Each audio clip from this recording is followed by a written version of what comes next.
Top 10 najdrahších prestupov v histórii Premier League.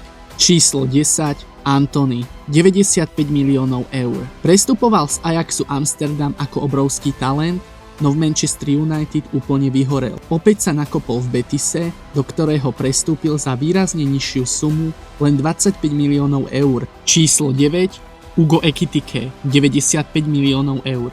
Horúci prestup tohto leta zatiaľ ukazuje skvelý potenciál a patrí k ťahuňom Liverpoolu. Počas úvodných 4 zápasov skoroval už 3-krát. Či však svoju cenovku splatí naplno, ukáže až čas. Číslo 8. Paul Pogba, 105 miliónov eur.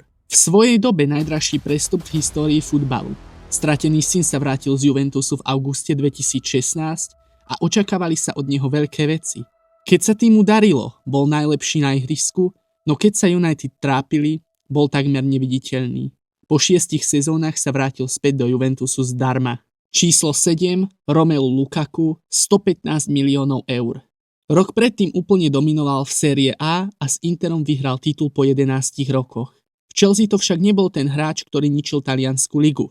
Postupne sa vytratil a nasledoval návrat späť do Interu, neskôr do AS Ríma a teraz opäť strieľa góly v Taliansku v drese Neapola. Číslo 6. Declan Rice, 116,5 milióna eur. Odchovanec West Hamu bol považovaný za jedného z najtalentovanejších hráčov, ktorí behajú po anglických trávnikoch. Mikel Arteta neváhal a okamžite po ňom siahol. Declan sa stal jedným z top hráčov Arsenalu, čo dokazuje nielen v Premier League, ale aj mimo nej. Pre viac futbalového obsahu sleduj profil Strávnika.